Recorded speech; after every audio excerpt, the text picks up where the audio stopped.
Hello and welcome back to day 16 of How to Fix the World in 80 Days. As always, don't be shy with your comments. I love to hear what you guys think about my subjects, and today we're talking about terrorism. I think it'd be pretty easy for me to sit here and say to anyone thinking of being a terrorist, go fuck yourself. And probably most people would agree with me. But what would that accomplish? Before telling these people to go have sex with themselves, I need to understand why. Why would you ruin your life to make other people's worse? First of all, what is a terrorist? The actual definition is pretty vague. If you look it up in the dictionary, it will just tell you that a terrorist is anyone using violence to achieve political objectives. That could be a lot of people. So today, we're going to use the more conventional definition of what a terrorist is. Basically, anyone who looks like that, or who looks like that, who decides to use weapons to go hurt innocent people. Unfortunately, there are a lot of them. How many are there? Impossible to know. But since 2000, there have been over 140,000 documented terrorist attacks. And in 2015, they caused more than 29,000 deaths alone. Add to that the cost of medical attention, of families being torn apart, of reconstruction, and we're talking about massive levels of trauma. But let's back up.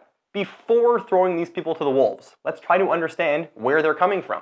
Most terrorists come from places of violence, political instability, with no jobs, no food, no water, no hope. So yeah, they're angry. But they don't hate your freedom as much as they hate that they don't get to enjoy any of it for themselves. Of course, none of this justifies their pathetic, cowardly attacks, but it does give us some insight into their frame of mind. So what do these people want? They want attention, they want fear, they want the rest of the world to think it's as messed up as they are. And with the constant media attention that we drown ourselves in every time there's a new terrorist attack, we give them exactly what they want. Unfortunately, all this negativity makes us focus on the wrong problems. Instead of identifying the root causes of terrorism, we look for someone to blame, namely the Muslims. And to be fair, maybe we should talk about Islam. I mean, after all, Boko Haram, ISIS, Al-Qaeda, and the Taliban accounted for 72% of all terrorist victims in 2015. The one thing they all have in common? Islam. But what gets lost in all that is that 57% of all terrorist victims come from 4 countries: Nigeria, Pakistan, Afghanistan, and Iraq. The dominant religion in all of these countries? Islam. That's right, the biggest victims of terrorism are Muslims. They probably hate it more than anyone. It's a religion with 1 billion people. Saying that all Muslims are terrorists is kind of like saying all gun owners are dangerous. It's wrong. It's time to acknowledge that terrorism has always been bigger than Islam. It's people bombing abortion clinics. It's the KKK. It's starting unjust wars. These are burdens that we all bear. So the real question is, what are we going to do about it? Violence alone cannot stop the spread of terrorism. Like a hydra, when you cut off one head, 2 more terrorists will take its place. So the real objective must be to stop terrorists from radicalizing in the first place. With that being said, here's what I would say to any would-be terrorist. 1, the world's not so bad. As much as your life might suck right now, making other people's worse is not going to make yours any better.